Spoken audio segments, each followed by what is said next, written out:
You can see there the wind conditions in Sonoma are not that great.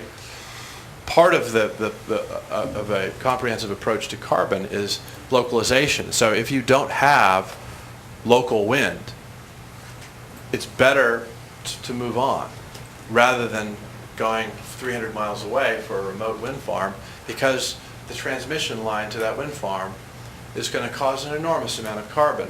And it will incent, because of the 20% generation, 80% non-generation on the line, you effectively have a lack of debt service on that transmission line, and it tends to be followed by conventional fossil fuel power plants that use the capacity on the line, and it keeps you in that heavy carbon, 70% carbon producing paradigm. Next slide, please.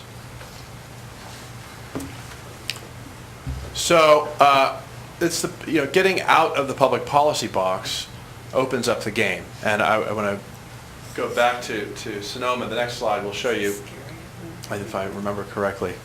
The next one. Sorry, Gary. No, forward. Sorry, I meant to go forward. I said go back, but I meant forward. This is the basic model of the plan we did there. Now, if you go back to the killing of the electric car, I mean, some of you probably saw Who Killed the Electric Car, and of course the film blamed it on General Motors, and of course they were primarily responsible for killing it. However,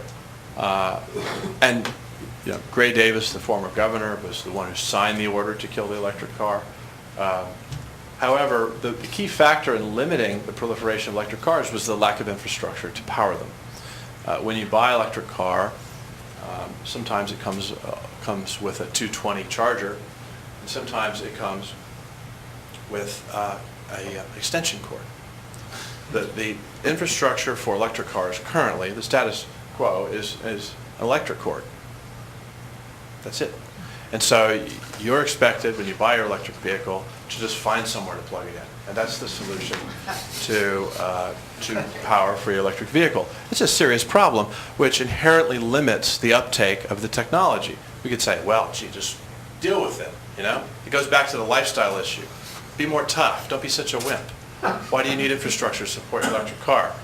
Okay, but the fact of the matter is, if you want to get carbon out of the system, you got to have infrastructure to support the electric car.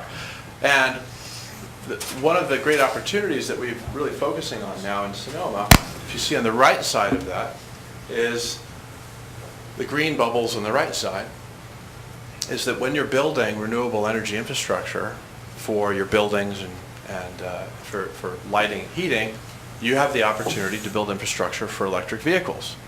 You also have the opportunity to build infrastructure for biofuels. I know they're controversial, but for the small component of carbon reductions that can be achieved through local biofuels in Sonoma County, there's a lot of agricultural waste. That waste can and should be harvested into methane, and that methane used for biofuels, for biodiesel.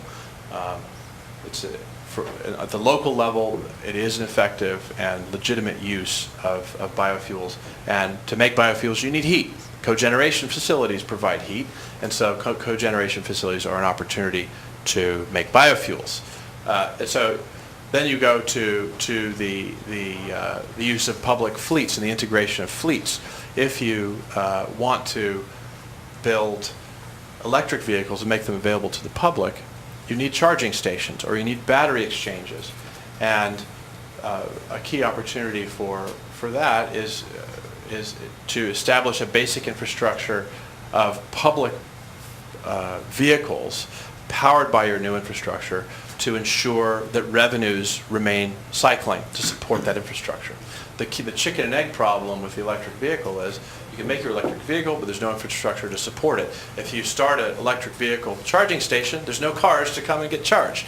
And so it's essential to go ahead with these vehicles that the chicken and the egg be developed simultaneously, the infrastructure and the cars. And municipal public fleets, police cars, garbage trucks, taxi cabs, buses, these which are routinely procured by local governments, are an opportunity to cross over from renewable energy infrastructure to renewably powered vehicles.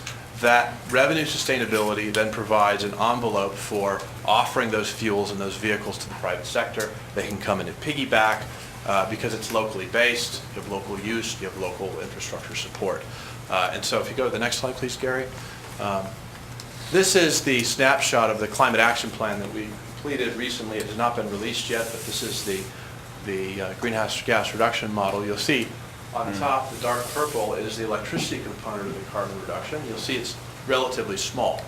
California's energy currently is primarily hydro and nuclear.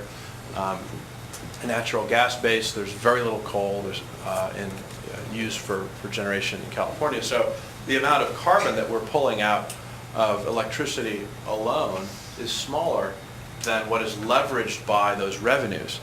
It is the investment in the infrastructure in electricity that leverages the investment in the infrastructure in transportation, which in California is the largest cause, and in natural gas system replacements.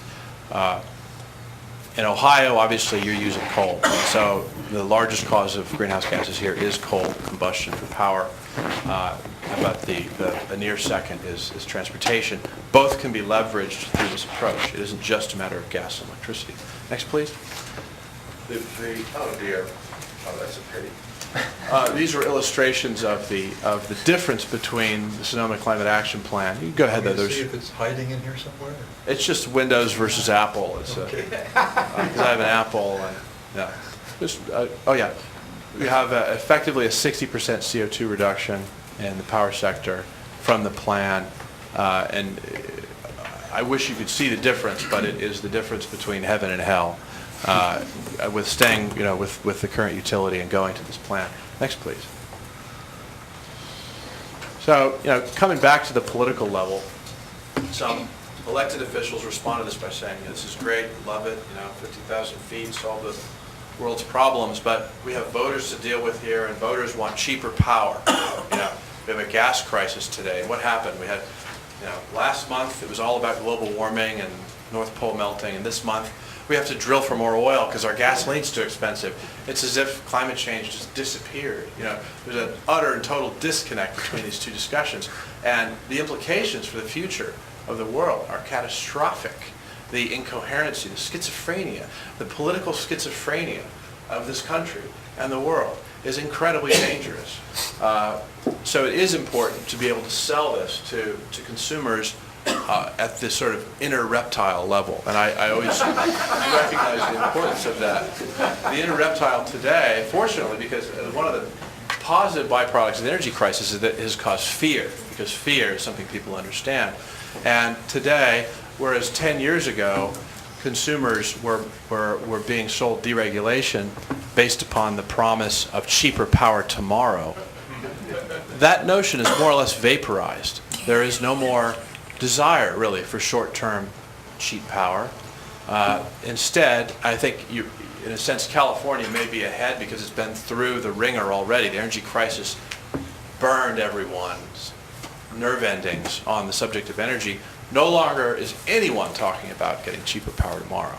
What they're concerned about is they want protection against increasing volatility in the energy sector. They're afraid. They're afraid of the price of natural gas doubling again. They're not afraid of a 5% increase. They're afraid of a 50%, 100%. They're afraid it's going to double again. It'll be like Paris, where it's $10 a gallon, which it is right now in Paris. They're afraid of economic devastation, and it's a legitimate fear. So, number one, community choice.